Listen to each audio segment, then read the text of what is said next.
Why would Toyota Tacoma dealerships go back to the way it was?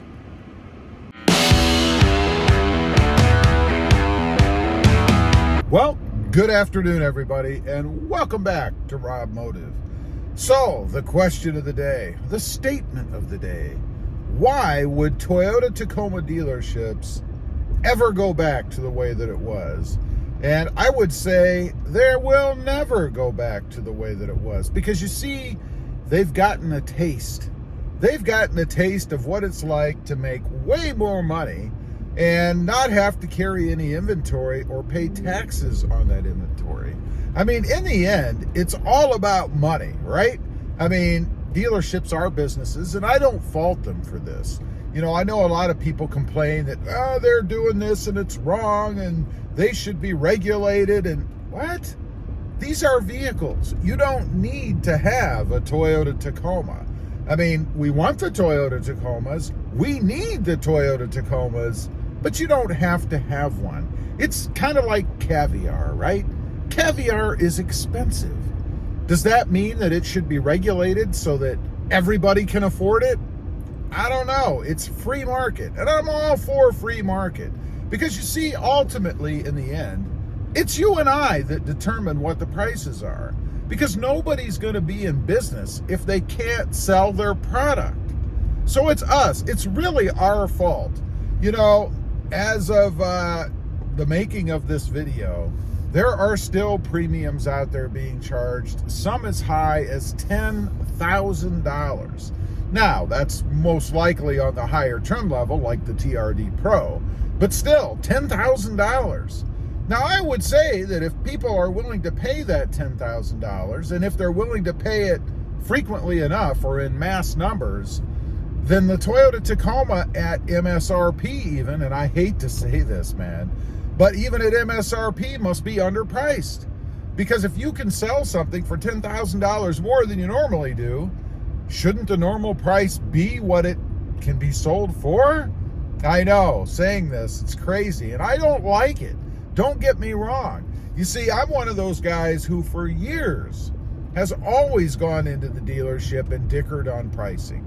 I don't care if you get $500 off, $200 off. You should get something off. Well, those days seem to be gone, and it's because of demand.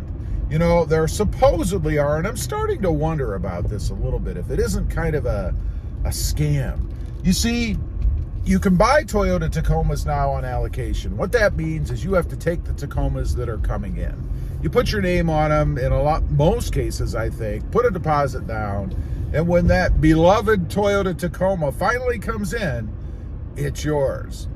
But I'm thinking, what if they're just not stocking them overly, if you will, on the lots, and they're merely selling what demand is? So they're selling the number that they would normally get anyway. And if that's the case, they're creating a false sense of shortage, if you will, and selling what they normally would. They're just not overstocking their lots. And in doing that, they're charging us more money. They're charging us at least MSRP. I mean, think about it. You know, if you're like me and you used to go in and barter and dicker on the price, you could get maybe $1,500, couple grand off, maybe even more. Just depends on the dealership, what their stock was, the time of the year.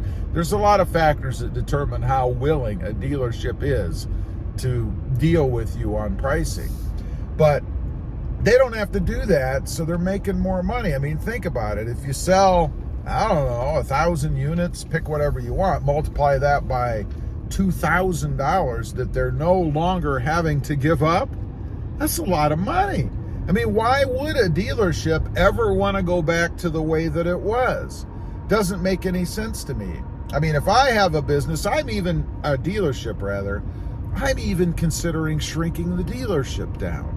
I mean, why pay taxes, property taxes, upkeep, all that stuff on a great big giant dealership that's basically an empty parking lot?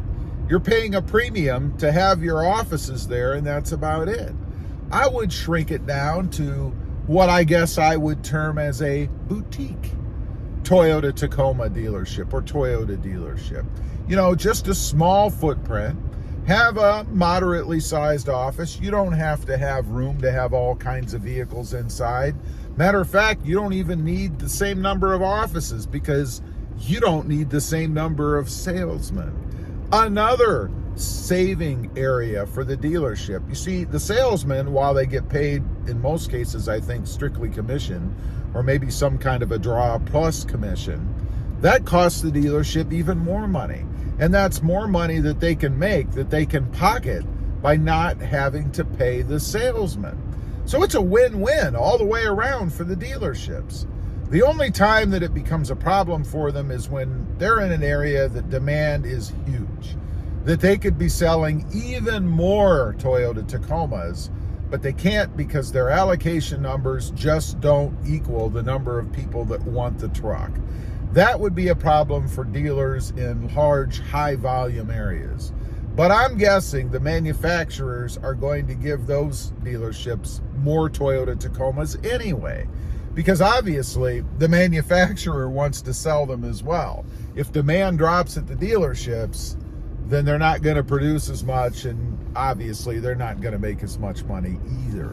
So it makes a lot of sense to me that no, Toyota Tacoma dealerships, Toyota dealerships probably don't want to go back to the way that it is. I mean, look at what's happening. It's kind of like the Tesla dealers, right? They don't have dealerships. You can't go to a Tesla dealership that I'm aware of and see rows of Teslas lined up that you can pick and choose from. You have to go online and order one. Same kind of thing almost as an allocation, except you're committing to the order itself.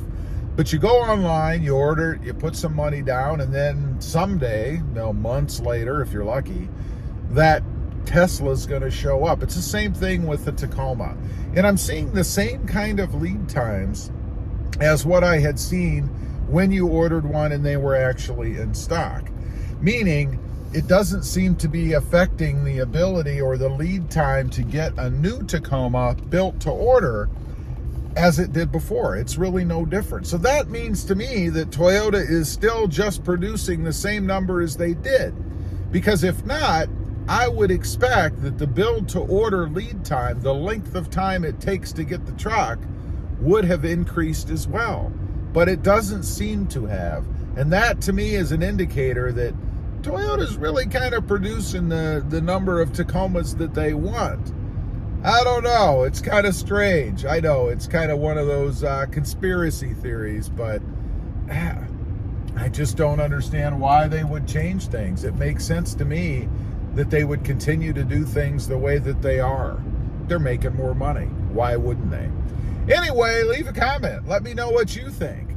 Do you think this is something that's going to continue? Is it going to change? And why would the dealership change it? Doesn't make any sense to me. Also, real quick, I do have 2 additional channels. Robmotive JT, all about the Jeep Gladiator, currently the Jeep Gladiator Mojave, and Robmotive MT, all about mini trucks or compact trucks, currently the Hyundai Santa Cruz. Check them out, and if you're interested, please consider subscribing. Thanks for watching. Stay safe out there. Bye.